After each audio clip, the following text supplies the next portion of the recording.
Hello, my fan friends, and welcome to another edition of RHLSTP. This is a nice secret surprise one that you might not know was coming with the second visit of the fantastic US stand-up David Cross. This was recorded remotely this time. I did have him in the Leicester Square Theatre last time he was over.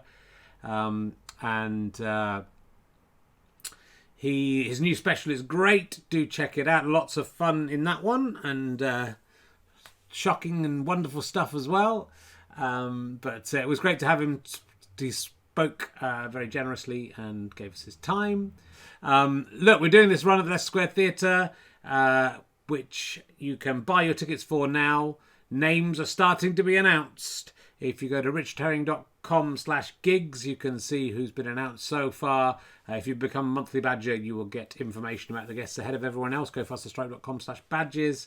But I am aiming high. We've got 7 shows, I think. 14 amazing guests is what I'm hoping for. And it's even better if you see it live. You will be able to buy the live streams if you didn't back the Kickstarter, but you will only be able to buy them individually rather than a series pass. So we'll let you know more about that as the time comes. But for now, let's sit back, relax, and enjoy the incredible David Cross on RHLSTP. Ladies and gentlemen, please welcome a man who's an inspiration to rowers. It's Richard Herring. Hello. Welcome to another episode of Richard Herring's Leviathan Sculling Transatlantically podcast. Very exciting news. I was talking to Duncan Hughes and his crew who've just completed the TransAtlantic challenge. They came in 3rd place. They had a copy of they've rowed across the Atlantic. They had a copy of my book, Emergency Questions, and kept each other amused by asking themselves emergency questions as they travelled. If they hadn't wasted that time, they might have come first. But, you know, it's still backed by emergency questions. Anyway, they call it RHLSTP, so that's pretty good. I've got a picture of them up there. I should have put that up. There they are. Fantastic guys, having rowed the Atlantic, and they're asking each other emergency questions. Absolutely crazy. And what's been going on for me? I've been watching Scooby Doo with my son. He sort of got into Scooby Doo without knowing what it was. He had the Haunted Mansion toy, so I bought the DVD to watch the original Scooby Doo. Where Are You? With him. There's a few things that I've realised about it so far. Nobody has said we'd have got away with it too if it wasn't for you pesky kids. I'm starting to wonder if that might just be like an apocryphal thing that never actually happened. If so, a lot of stand-ups are going to have to rewrite their entire stand-up sets. My son went nuts for the bit at the end of the first episode where the ghost came back and then it turned out to be Scooby. I said, it's a good job you like that joke, because that is you're going to see a lot of that.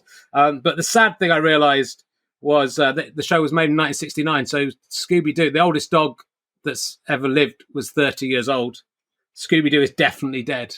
It's hard to watch the show knowing that. It makes it very sad. It's no consolation to me that Scrappy Doo is also dead.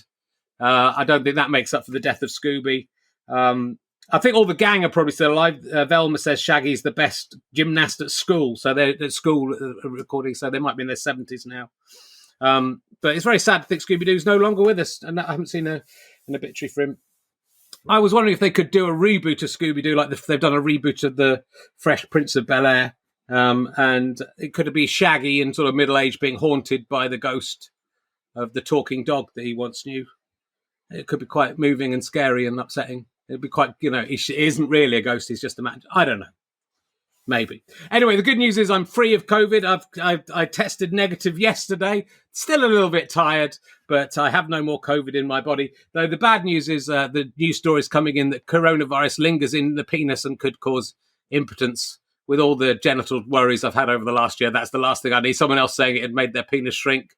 So I don't know if that's just a way to try and get people to take the vaccine, because I think that'll get quite a lot of the guys who are refusing to take the vaccine to take the vaccine. They should have put that up front 2 years ago if they were really planning this properly. Anyway, I think I'm better, so we will see. But I've got a very exciting guest. We've got a transatlantic guest as well today. That's why I put the American flag up behind me to make him feel at home. I'm sure that has made him feel very happy. He's probably best known as the voice of Ham Sandwich in Meltdown. That's why we're all here today. He's been on the show before. He's back will you please welcome the amazing David Cross, ladies and gentlemen? Here he is. Hello. Hello. Hello, David. Hi. How are you? I don't know who I'm talking to when I'm saying welcome, David Cross, but there you go. Hello. Hi.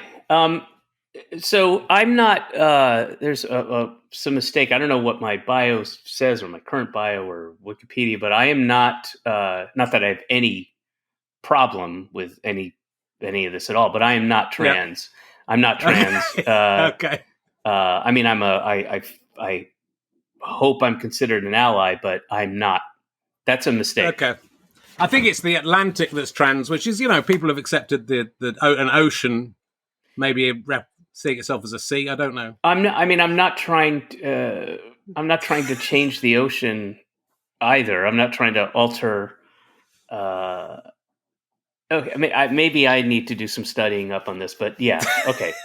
And also, okay, what was ham? What would you say? What did you say? Ham sandwich? Well, according to IMDb, you were the voice of Ham Sandwich in Meltdown. It was a choice between that and the turd in One Day was going to be. You've done a lot of voice work in your time. Do you remember being a ham sandwich? What was no Meltdown? Do you remember it? Look, A, David Cross is a common name. It might be someone else. B, could be. Yep. It was about 30 years ago. Well, not 30, 25 years ago, maybe. I don't know what that is. It was a long time ago. So I was going to ask you mainly about the ham sandwich roll. So that's blown the interview if you don't remember it. I don't. I mean, I remember playing a Patty Melt in. That's actually coming out right now. It's the Coen Brothers Macbeth. I play Patty Melt. I do the voiceover of Patty Melt. I do a Reuben sandwich. I've done what is it? Coronation chicken salad thing. I did that when I was in the UK. Oh gosh. I mean, they call on you for a lot of foods. If a food needs to be personified, I think you're the first guy that people generally go to. I wish, because that other fucker takes all the work. I'm like the second guy. Yeah. Oh, well. Well, it's still good to be the second guy. The first guy can't do it. There's a lot of food to be voiced. That's the thing. The first thing I want to take issue with, you were on the show before in 2016, in which you predicted quite confidently that Donald Trump would not win the presidential election. Yeah, I was very wrong on that. Why should we listen to anything you have to say when you've let us down? So you relaxed us. You shouldn't have listened to me then, and you shouldn't listen to me now. Okay. I'm not. I guess I severely underestimated the power of all those. The culmination and the combination of all those aspects and things, the media and ignorance and willful ignorance and the duplicity and all that kind of stuff. I underestimated it. And I didn't think that I never would have imagined Hillary Clinton would have dropped the ball so severely in the last week. And she did some pretty, she made some bad choices, but the culmination of all those things and the Comey report coming out days earlier, all that stuff. I didn't foresee that. No. So we won't ask for your predictions about Tim Minchin was on. I do think I'm very positive about this, that in the UK you will vote Remain. I'm dead set on that. I know. Tim Minchin was on about the same time as you, and he said Donald Trump won't win, with Brexit won't happen, and something else, and he was wrong on all three. So you've done your bet. You're more of a Nostradamus than Tim Minchin, but yeah. But, all these things are reversible. Well, actually, probably not. Brexit isn't reversible. But do you think Donald Trump will win the next presidential election? I mean, he may, and 70 million other Americans may claim he's the next president, but that doesn't mean he'll legitimately win the presidency. I don't know. All bets are off now. I mean, it's I don't imagine you follow what's going on here too closely, but it's with the they're going to vote. The Senate's going to vote on voting rights tonight, and it's not going to pass, and they're not going to carve out the filibuster. It's not going to happen, and unless I'm sure that every senators or Democrat senators aides and has a basic group of people just poring over the kind of minutia of how do we get this passed through the Senate without the traditional ways. But I don't see it happening. No. I mean, the world looks quite bad. It looks worse than it was the last time I talked to you. But maybe we've been through the. No, we haven't. I was going to say maybe we've been through the worst, but I can't convince myself of that. Maybe. I think I was there. I was in London during the Brexit vote, and I mean, I'm sure you remember what that next day was like. It was similar to, it's just zombies and people like couldn't believe it had happened. And, and, there was that feeling in the States too, when Trump won. I mean, there was crying. People were crying. They were, Yeah. Well, for all the things that happened in Britain, it seemed to be like the day before you'd go to bed and they were saying, this is fine, this is happening. The elections is fine, this is happening. The vote, this is happening. And you woke up and then you'd woken up in the different reality. So it was an interesting time. Well, we're having, again, this is going to go out in 2 or 3 weeks. So, our predictions may be proven wrong very quickly. But so what do you think is going to happen? Oh, go ahead. That's what I was going to ask. Boris Johnson's still hanging on as Prime Minister, yes. But do you think he'll be around when this airs? My prediction is he will still be the Prime Minister because he's not... I would say it's looking a bit less likely, but I think he's just... him and Trump have no shame. Yeah. They can't... In the past, politicians, if they did something wrong, sort of either were pushed or had some kind of... I know we need to bring back and introduce to Western culture the what's it called, seppuku, the Japanese, disembowelment when you do something shameful. Well, that used to be very much the British. Yeah, very much the British way was the loaded shotgun, and you just go into your office and shoot yourself in the head. So things have moved on a long way since then. So he might do. It's interesting because you have to read beyond the actual headline and try to suss out why am I getting these stories now and what's the significance. But I've seen just in the last, I'd say 72 hours, I've seen like 4 stories. I can't remember her name. This woman, the conservative woman, Amber Rudd, is it? This is Tess or Tessa. What it's I've seen a bunch of stories, and she's got kind of like shorter blonde hair. Right. She's conservative. She's Tory, and had something. But all these kind of very carefully worded, a little like, could she be next in line? Like, obviously, people have talked about she's next in line, and they're Liz floating. Truss, I think. Yes, that's it. But that's it. But she's. I don't think. Well, that's the thing, and I think the same with Trump. If he doesn't come back, the thing is the door's open, and someone and so like with the Conservatives here, I think we sort of want Boris Johnson to stay because A, I think the next person will be worse, but B, hopefully people won't vote for him. I think the Tories maybe still believe that in 2 years' time, people will have forgotten about all this and still vote. Still vote. Maybe. But people are pretty cross about it. It takes a lot because he's done a lot of shit right from the beginning. He sort of disrespected the Queen on his first week, and he got through that. Well, I can't fault him. I'm not going to fault him for that. Well, that's it. But a lot of these things, and I don't know. Sort of democracy has now become this.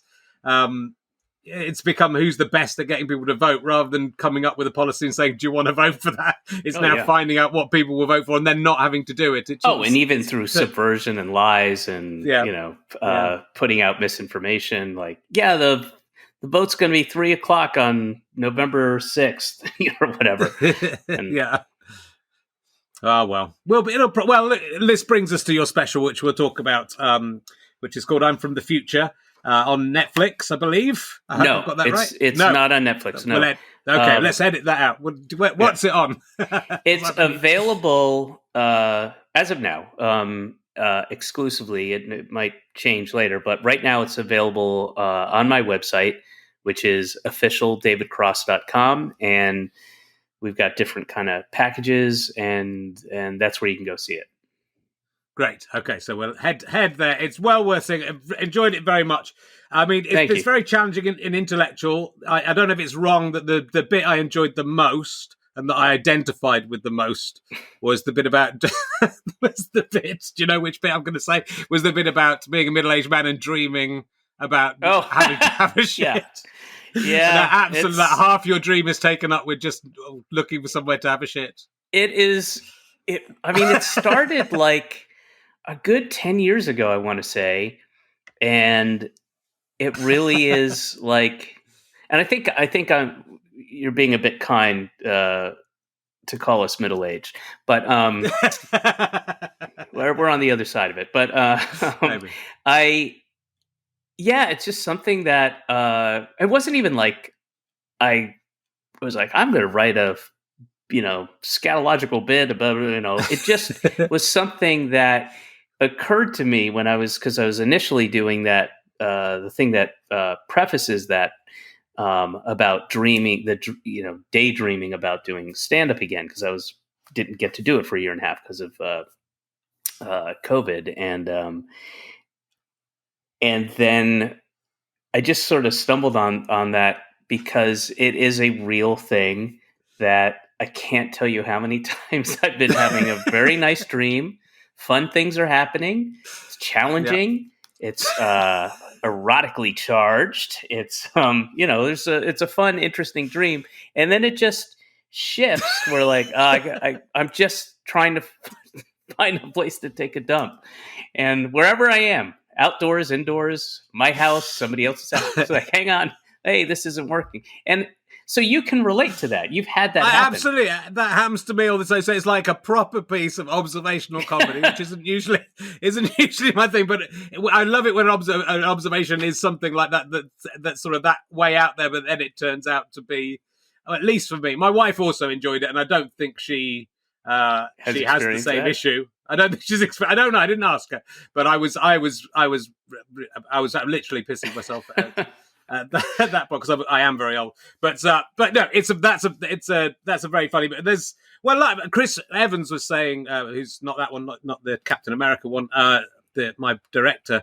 It's the start of the show, even before you get on stage, is a lot of fun because a lot of stand-up specials sort of follow the comedian around backstage, and that's sort of the cliche, and it's a bit embarrassing. But what's very lovely about this is you sort of stick with the cameraman, and again, we won't say too much about it, but it's a really cool way to start it. That the cameraman's being a bit of an arsehole, and we that's see a bit of his life. That's the voice of John Benjamin from Archer and Bob's Burgers. He's an old friend of mine. We go way, way back to Boston in the early 90s. And I was just looking for some way to open it up. And I was like, I know, I'll get John to, voice a douchey. Yeah, it's nice because then it's just a little extra bit at the front, and you could miss it. You could be getting your drink and miss it, but it's nice. But the actual the opening of the show. Yeah, don't give it away. I won't give it away, but it's very ballsy, right? And so it's my favorite opening I've ever done. Yeah, it's pretty good. People will watch it and then they'll understand a bit more about it. But it's a very serious start, and it sort of, I wondered how much it wrong-foots the audience, because it wrong-foots the audience a little bit in the special a couple of times. Yeah, that's the idea, right? Yeah, and I before people really knew who I was, that was a lot of what I did in stand-up. I'd come out and I'd do like a character, or I'd do something that would and try to make the audience a little uncomfortable, or if not uncomfortable, then question whether this was legit or not, Sure.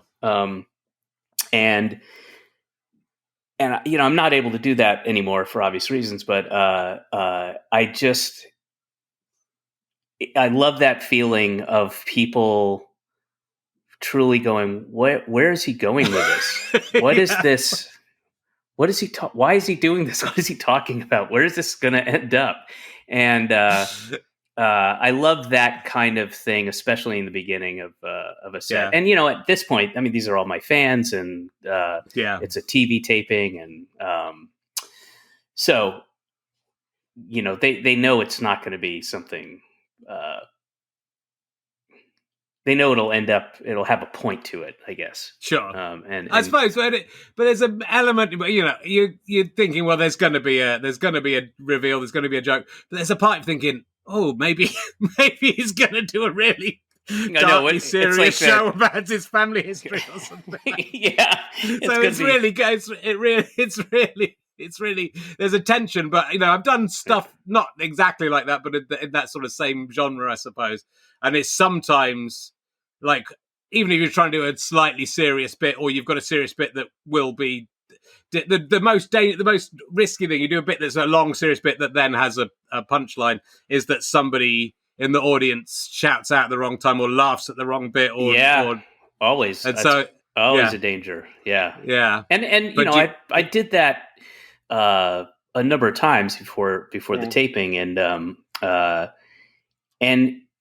sometimes people wouldn't react at all. There'd be no reaction, and sometimes, and I think it happens in the special, you get people who there's one certain tiny thing that they laugh at, and I just plow through it, and that happened at the same point every time. Okay. Yeah, it's interesting. Well, look, we won't do what I thoroughly recommend. This it's a brilliant show, and I will try not to spoil it. But I think one of the can I just tell them one more time? It's officialdavidcross.com, and that's where you can see the special, the new one. It's called "I'm from the Future." Absolutely, we'll put that in the blurb and everything, so everyone can follow the link. It's well. Oh, you'll probably put it up. You'll probably do a graphic, right? I'm so sorry, Richard. We can put something up, but we'll do something for you. But I think what's interesting, and it is discussed within the show, and you mention it there, even that there was 18 months where you weren't able to perform, and I think you make it clear within the show how important that is. How was that 18 months? You may have been acting and things, but away from stand up. It was awful, and I've never gone that long, and I talk about it briefly, and I think any stand-up comic can relate to that feeling, or anybody who has the thing that brings them joy, the thing it's not just a want, it's a need at some point. And when you take the ability to do that away, it's a minor irritant at first, and then it really becomes this kind of palpable weight. And it was and part of it too was I was locked down in Toronto for almost 6 months, and we didn't know that was going to happen. My wife was working there, and she's amongst many other things, she's an actress, and she was on Y: The Last Man, which was shooting in Toronto, and once COVID became kind of as serious as it was, we realized, the whole family's going to have to move up there, because Toronto's a quick flight from New York. And we thought, okay, we'll be going back and forth, and she'll go out there. It's part of a large ensemble, so she'll work for 4 days and then have 8 days off and come home and back and forth. And we have a young daughter. Sure. So we went to we had to kind of uproot and move the family to Toronto, and just get a Airbnb on on the internet and go, I guess that one will be okay, and get there. And it was as stuff was really starting to open up in New York, and then Toronto just shut down. And it was except for 2 weeks in mid-March, it was under stay-at-home orders, lockdown, nothing's open. No pubs, no restaurants. It was really tough, and we had a guess she was she was 3 and then turned 4 while she was in Toronto. But and there's nothing to do, and I don't know anybody in Toronto, and I'd assumed that I was going to and I was looking forward to it. Like, oh, it's cool. We'll be there for half a year. I'll get a residency somewhere. Toronto's great. I love it. It's a great city. I've done plenty of stand up. I've recorded an album there. It's really good for me, and I was looking forward to it. And that was just it was deeply depressing and upsetting, and none of my kids' friends are there, and nobody she knows, and I couldn't work. I was very, very, very, very lucky that I picked up a little bit of work here and there. I did a couple episodes of Station 11, which I'm thrilled to be a part of that production, and just other stuff here and there. But for the most part, no stand up. And by the time I got back to the States, where everything was opened up in New York, it had been a year and a half since I had done a set. And I remember getting emotional. I remember exactly where I was. It was at a place called the Sultan Room in Bushwick in Brooklyn, and getting up there and just almost starting to tear up with emotion. Yeah. That's where that bit came from. I just sort of riffed it. I didn't plan on it. I was saying, I have dreamed of this. I have literally dreamed of this moment. And that's when I went off. I was like, and you were there, and then whatever. It was very difficult. Probably the most the toughest thing, because there was also, while it was happening, it wasn't like I could look at a calendar and go, oh yeah, June 22nd, I'll be able to get back on stage. Okay, well, it's only 6 months, and then you just didn't know how bad is this thing going to get. This could get worse and worse and worse, and I may never get to go to a hot, sweaty, dank, damp basement, in Brooklyn, humid, and trot out my meanderings again. No. Did you consider anything online, or was that? No, very, very early on, when people started doing that, I knew oh, that's not for me. That's not it won't work for me. And I did other people's shows, but I would go on and just talk to them or just do kind of a character. But the idea of doing stand up, it just, I just don't, I'm not that kind of stand up, Yeah. No, and it was, I did about 2 or 3 actual gigs, I suppose. And they were okay, but it was okay in order to test out some material and just say some stuff. But it wasn't the same. No. Although I sort of, I mean, I like you. I mean, you do lots of different things, and I do writing, and I do. I started doing more acting actually in lockdown. Weirdly, I've got a couple of acting jobs, and I sort of made a decision not to. I said I'm not going to do any stand up I've ever done before lockdown, after lockdown. But then I haven't actually really gone and done much stand-up, so I need to write a new show. But I made the decision to burn everything up and start again. That's where this special came from. So I was supposed to be on tour. In fact, I probably would be in the European phase of the tour, probably in the next couple months, and as it was planned, and. I had to cancel my tour, which will probably remain the most disappointing thing I've ever had to do professionally. And stuff was booked, and, tickets were being sold, and it was just, COVID was getting out of hand. And I picked, not intentionally, but I picked 2 of the worst areas to start the tour in as far as COVID in the Midwest and the South. And I was like, oh my God, this is terrible, and so I made the tough decision to cancel the tour. But I was like, a lot of this material, not all of it, but specifically the stuff about, anti-vax and COVID-y things, and wearing a mask, and also is the stuff about whether or not to euthanize my dog, which is a big bit. I was like, by the time I get out and do stand-up again, which who knows when it'll be, a year, a year and a half from now that I'm able to tour again, like I'm not going to be doing any of this material. So rather than just have it go away, I kind of scrambled together and, I had some shows that I was getting ready to do that I was doing to get ready for the tour. And I just went and taped those last shows. Right. But so that I have it exists. Otherwise it wouldn't be anywhere. And we wouldn't be having this conversation now, Richard. So, all the good that's come out of this terrible, tragic event. I mean, it's nice to see someone. It's sort of that decision, isn't it? Whether you talk about COVID or you try not to talk about COVID. But I think it actually. I think I've seen you talk about this somewhere else. But it's sort of like after 9/11, people sort of people wanted people to talk about it, and I think you need to, through comedy, you need to sort of process. What's happened, right?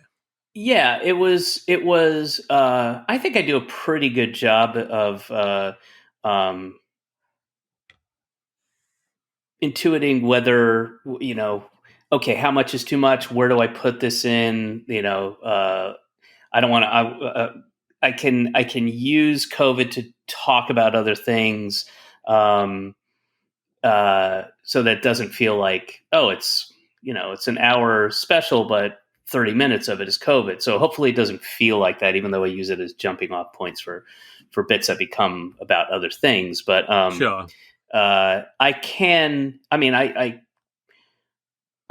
numerous times, like after every show, people would, I'd get some comment that was some sort of variation of like, thanks for saying that. That's what I've been trying to, you're putting into words the things that I was feeling, that kind of stuff. Yeah.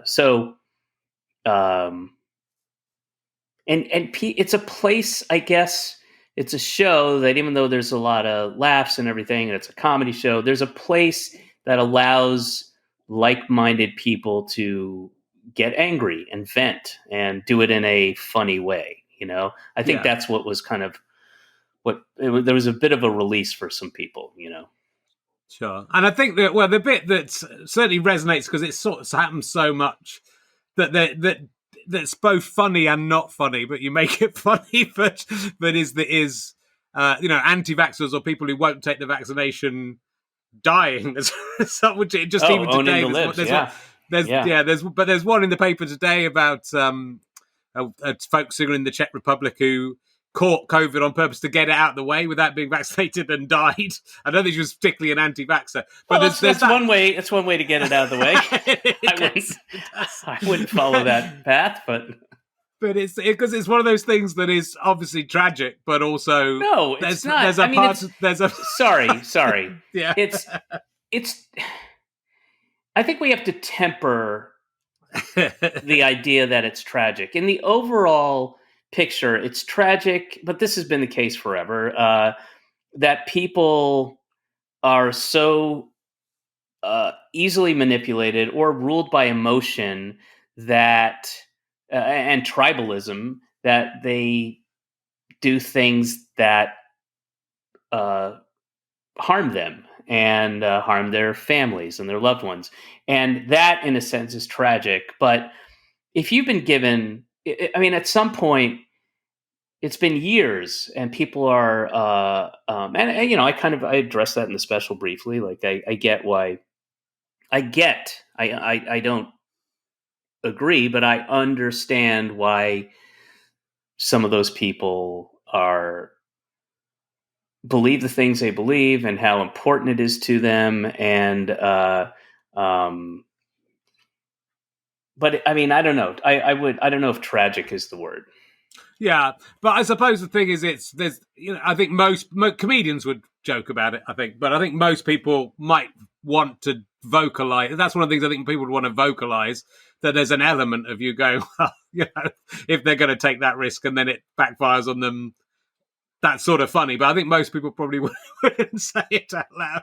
So it's nice to hear someone. Yeah, I think it's hilarious. It's nice to hear someone describe that. That it's the human thing of going, well, that to laugh and maybe feel you shouldn't laugh. But as a comedian, that's sort of what we do all the time, I suppose. There's a difference. I think that's kind of what I do, or it's the things that you would say, the jokes you would make with your friends at a pub over drinks, that isn't proper to say outside of that. Like I make those jokes up on the stage, I guess. Yeah, I guess that's true. And did you have a lot of fun? I wondered if you'd come up with a lot of options for the things that are as bad as wearing a mask. Yes, or did those change every day? No, I had like an ever growing list, and you can only do so much, and I would cut things and I kept it at a certain length, but there were a lot. There were a bunch of others. Yeah, I mean that's a fun thing to, because the other day I nearly got I was getting rid of a cardboard box, and I nearly got a cardboard cut off the box, but I didn't quite. It just left a little bit of a mark, and I think that's the sort of thing, right?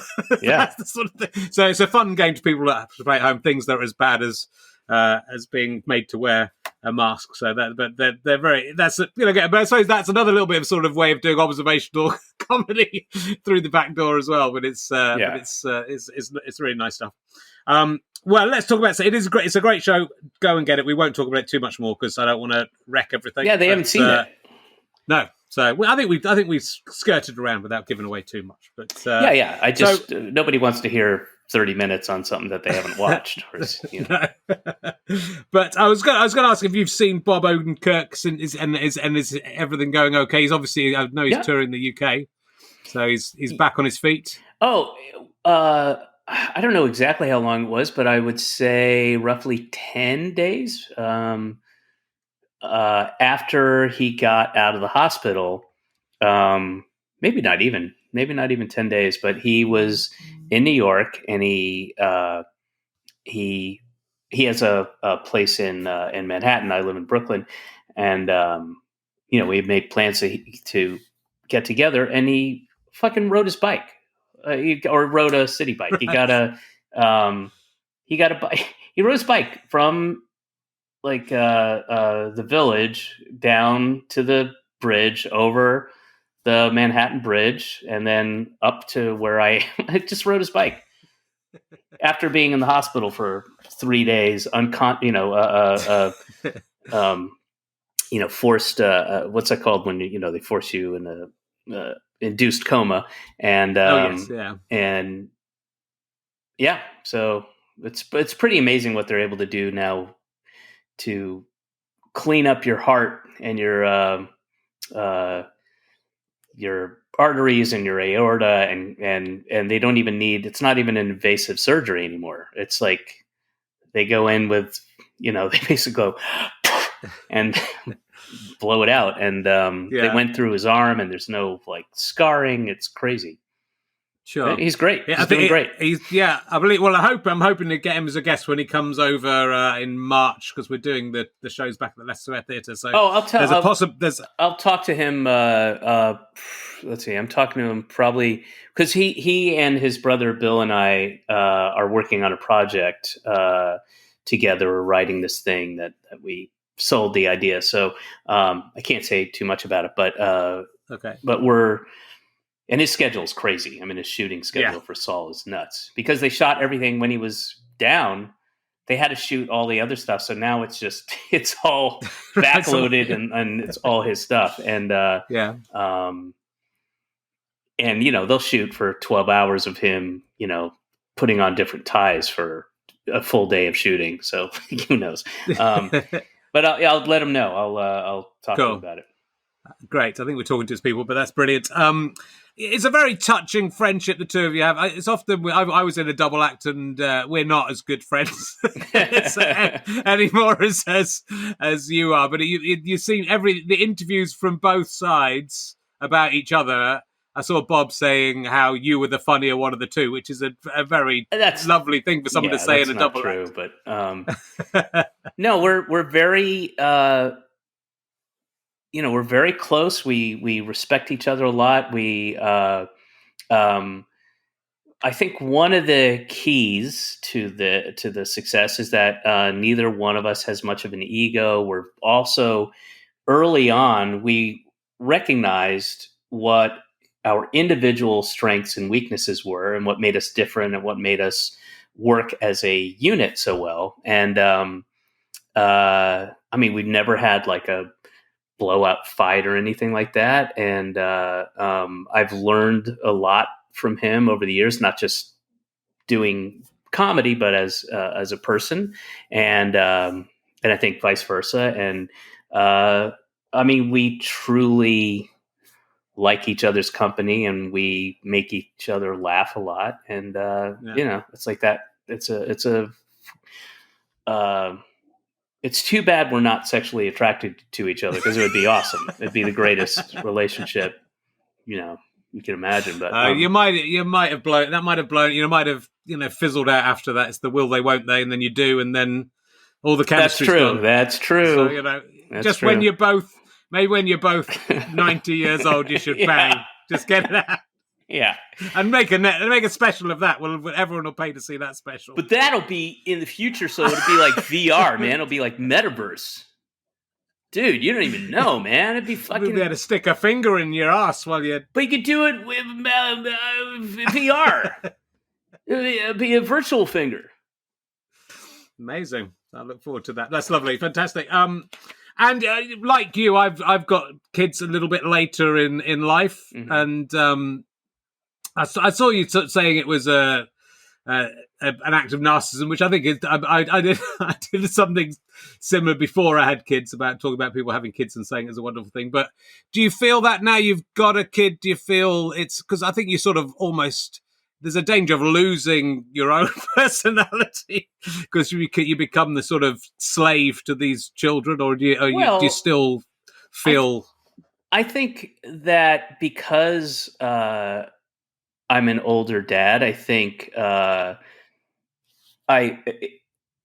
was ready to and happy to do this to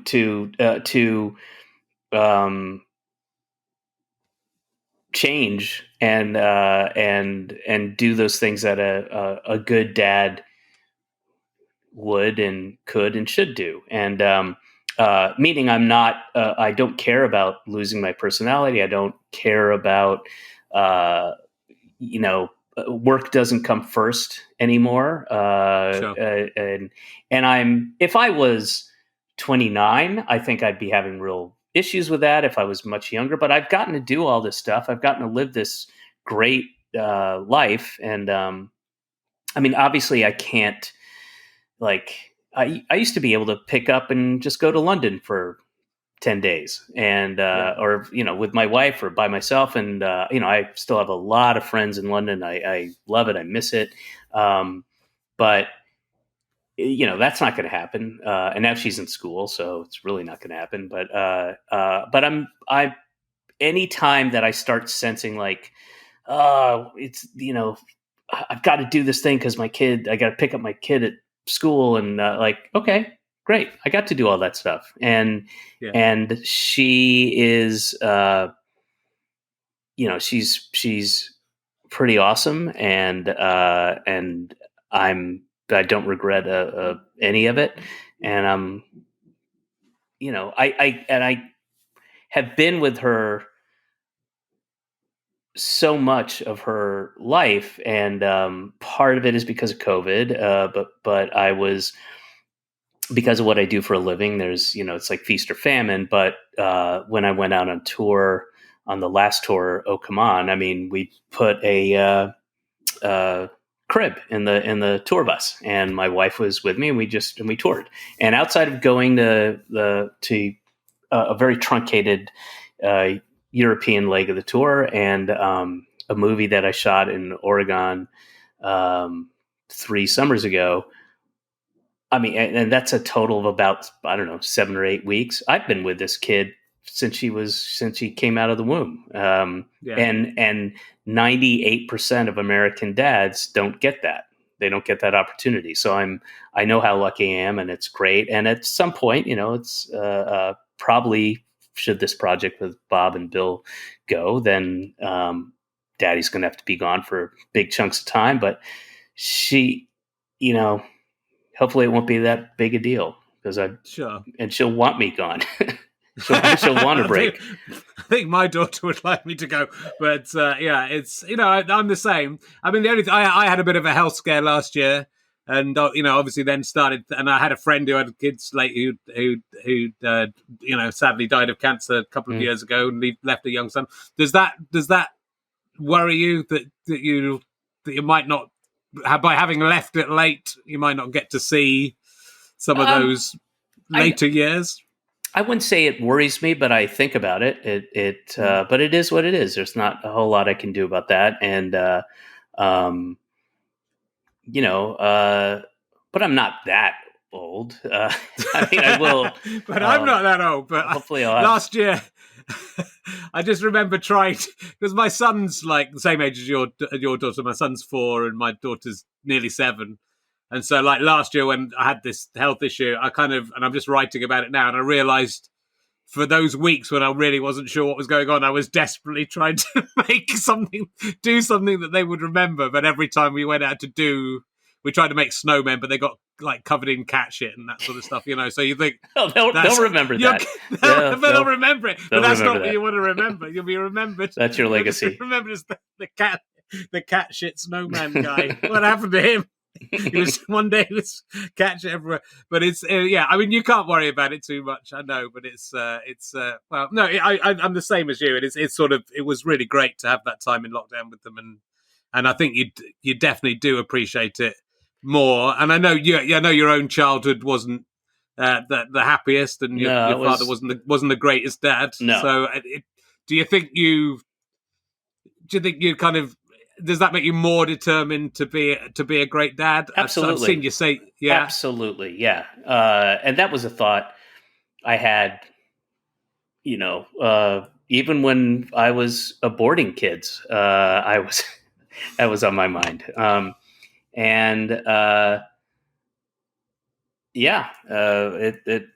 don't know that a day goes by when I don't think about it in some way, in some aspect.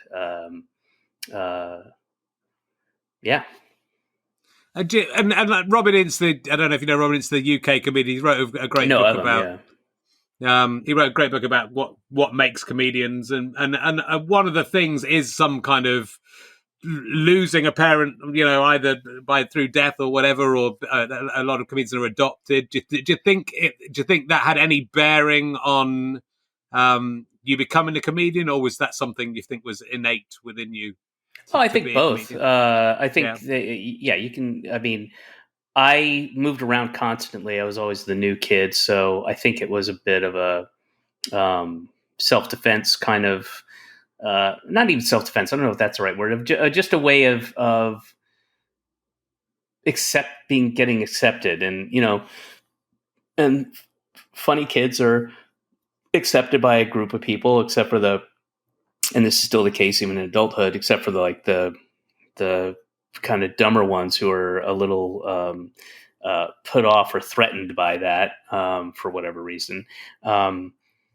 So there was that. And then my dad, he was a shitty dad, but he was an interesting person, and he was very, very affable and extroverted, and he he had this kind of performance aspect to him, and he would play up his English accent. I'd hear it, like, especially when he was like trying to pick up women or flirting, the accent would go from, a 5 to a 10 based on what he was trying to do. And he introduced me to a lot of comedy when I was a kid. He loved Abbott and Costello, Laurel and Hardy. He, when I was very young, he gravitated towards that. And he kind of do like silly things. He also had, which is one thing I inherited from him, just shitty British DNA with my teeth. So he was young. He was let's see, he would have been like 30, early 30s, and he had a whole bridge that he would just take out, and he had all these missing teeth, and he would freak out the kids in a comic way, and he'd make funny faces, and we when I had friends over, like, Dad, take your teeth out, and so there was that, because my mom is not like that at all. She's the exact opposite. She's shy. She's introverted. She's very intellectual. My dad was not intellectual at all. I'm such a combo of the two of them. And but that's one thing I got from him, was this kind of performative thing, but then that mixed with constantly moving and being in a new school every single year, in a new region of the country too. Right. And have to make new friends, and that becomes your identity. You're the funny guy. You're the guy who, stood up to the teacher and said this funny thing, and now girls are paying attention to you. So, that kind of thing. Sure. Yeah. No, it's interesting. It's certainly not true of all comedians. I don't think I mean, my dad was my headmaster at school, which I think was probably the trauma I had to deal with. But I think that sounds I did a show awful. about it. It was sort of okay. It was sort of awful. I think it did affect me, but I did a show about it eventually, and I kind of realized all the things I am now I was before I was at that school. I was obsessed with comedy and sex, and as a 4-year-old, basically. So I feel like I was who I was, but again, maybe I had to be a bit funnier to deal with this odd situation. Did you ever get other, especially older classmates? Did anybody ever kind of lean on you to tell your dad to, give them a better grade or something like that? Or no, I don't think anyone would have thought to do that. I hardly got bullied really. I remember one kid.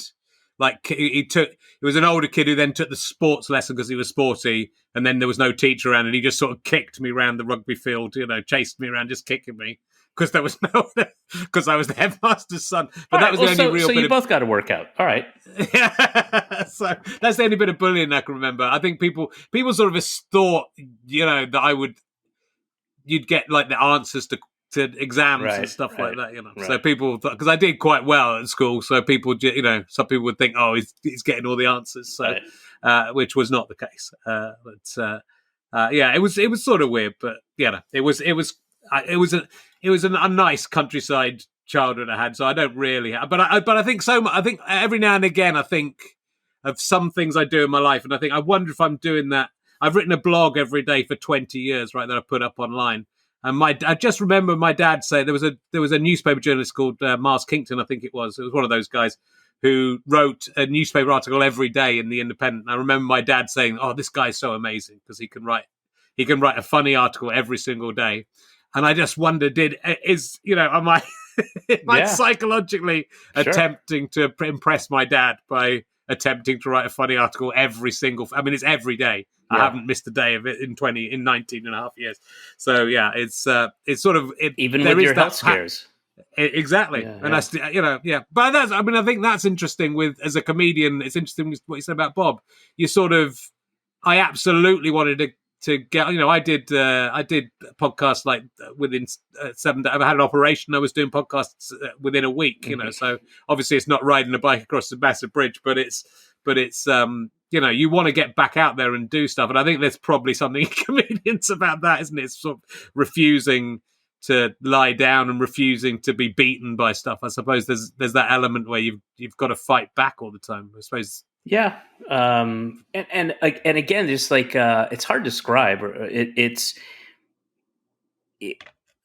such an innate need. It's a need to do stand up. That I don't have necessarily with writing or acting or producing or any of those other things. Like, I don't feel a need. I would miss them and I would want to do them, but not being able to get up on stage and that's why I was in the special. I say it's so rooted in narcissism,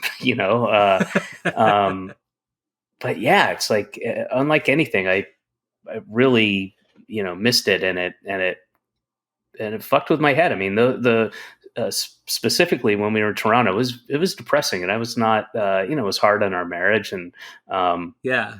and again, we were just locked down. And when we were in quarantine, when we couldn't even leave the house, and they were very strict and scared you with like, we're going to send cops around. You cannot be there, and or you have to be there rather. But I mean, when I was with, and I would take my daughter for the first half of the day, and then we'd have lunch, and she'd take a nap, and then my wife would take her for the second half of the day, so that she could work in the mornings and early afternoon, and then I would work because a lot of my stuff was dealing with people from the West Coast, so I would take the later things, and you're just at home with a 3-year-old, 3.5, almost 4-year-old, and I lost 7 pounds in those 2 weeks, just 7 pounds, which is on me. I have a tiny frame. Like on me, that's like, you can tell 7 pounds, you can really tell. And obviously I wasn't drinking as much, and just running around for, 5 hours, waking up and running around with my kid, literally just running around the couch. It's hard. And I think being in a place, I think having to do that in somewhere that isn't your home, that's super, because that's more, it was all a bit like prison. I've just had to self-isolate at home for 10 days because I got COVID, and it wasn't, again, no, it was fine because I'm vaccinated, but it feels like you're in, it feels like you're in prison. But if you're actually in a different house, and you're actually not allowed to leave, it's the same as being in prison. I mean, it was a pleasant prison. You're rich. There's some nice prisons for rich people. But it was like prison, federal. It was like American federal prison. It was. It was hard, and that was just the beginning of it. And she. It was not as bad as I imagined it was going to be really difficult, but she, psychologically she was okay. And, there was at no point was she like, I want to go home. She started around April, the end of April. But when we were there for the first couple months, like, but it was, for me, it was really, really, really hard. Really hard. Yeah. Yeah. Well, this some of this show or this has come out of it, so it is, as a comedian, any bad experience sort of is. there's a part of you thinking, certainly with me last year, there's a part of you thinking, there's some stuff in this. This will be good. We'll get some stuff out of this. So it's good. At least it's comedy's gain, even though we've been through unpleasant stuff. I noticed that you played Jerry Wexler in Genius, and Mark Maron is playing him. Yep. In the film version. Did you get together to discuss we actually how you're going to play it? We talked to each other. We overlapped because they were both shot in Atlanta, and I think he was they shot him out fairly quickly, but I was in 6 of 8 episodes of this show, so I was going back and forth a lot, and we were trying to connect, but we never overlapped enough to hang out. But I saw a very brief, like 6-second clip of him in the ad for his movie, and I immediately thought, like, oh, he did a better job.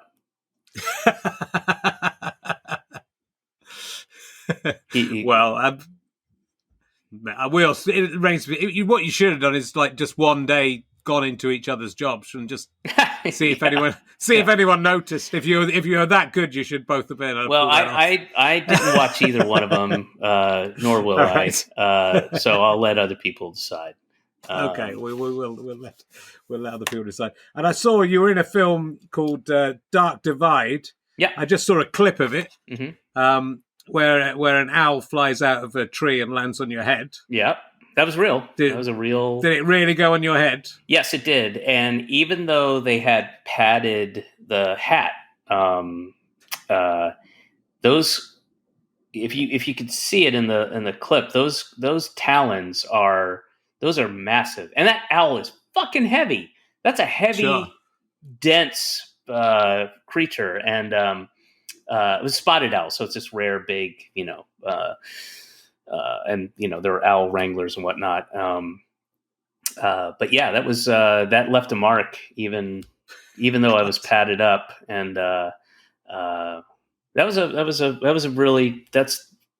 easily the most challenging movie role I've ever done in my life. The shooting of that was pretty intense, and it was, Right. it's based on a true story, and it was hard. That was one of the thing I mentioned, the film I did in Oregon, Okay.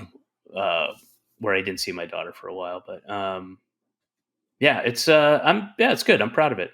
The Dark Divide. Were you scared because it would have been an embarrassing way to die, and then the movie industry would have. Oh, that would have been. I disagree. That'd be fucking awesome. Like oh, if I'm going to die, that's the way I'd want to go. Yeah.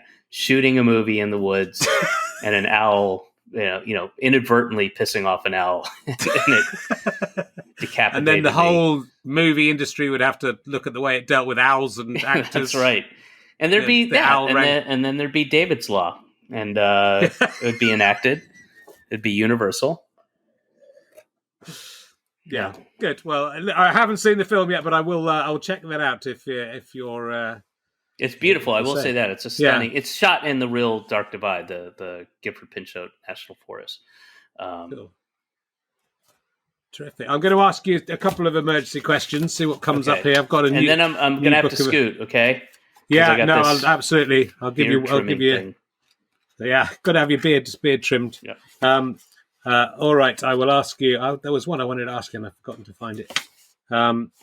Post-it notes. Bookmark it. Come on now. I should have looked at it ahead. All right. I'll just ask you a random one because I haven't got time to wait. Would you rather run a marathon or stay at home and eat a big bowl of ice cream, and the ice cream has no calories, and eating it actually makes you fitter than doing a marathon, and they give you a medal at the end for eating the ice cream, and it's nicer than the medal you get for marathons? Which of those two would you rather do? You don't even have to qualify the ice cream. I'd rather eat the ice cream. I don't want to do the marathon. Okay, that's fine. I think that was. I'm not one runner guy. And I'll ask if you could, if all the world's museums and art galleries got together and said we would like to give David Cross one item because we love his work so much. We loved him in the Chipmunks and we loved him in Mr. Show. We loved everything he's done. All right, so this is obviously the Uffizi Gallery, and the. Yeah, and the National Portrait Gallery. Okay, so those two got together. You can take any art gallery, any museum, and they'll give you one painting or artifact or whatever you want from any art gallery or museum. What would you have? I'm going to mispronounce it, but at the huge museum in Istanbul, the Topkapi, whatever. I've been there. Huge, beautiful museum, and in a room. A tiny, tiny box. I know you can't see this if you're listening at home, but it's roughly let's say it's like 2 inches by an inch, velvet, wood panel with, gold inlay and things like that.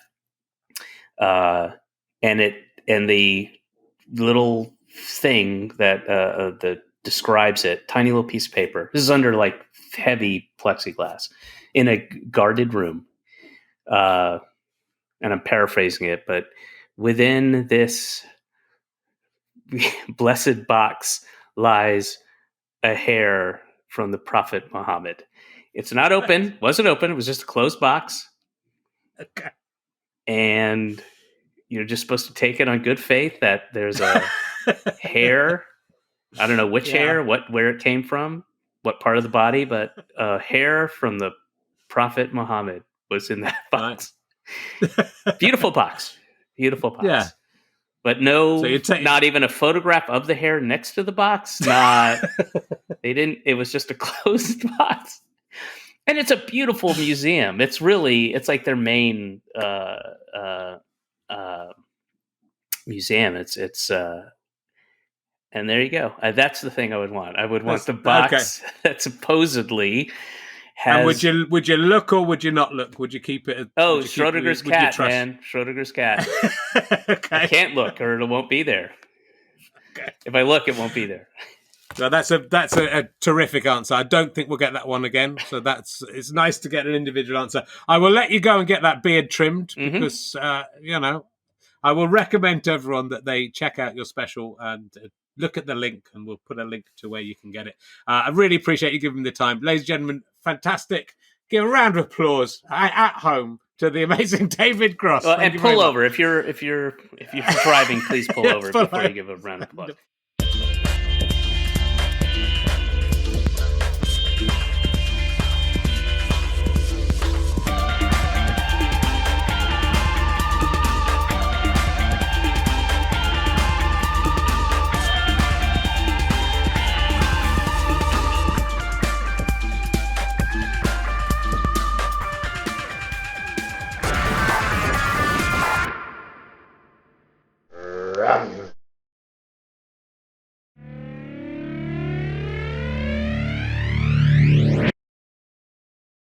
How'd you like them sky potatoes?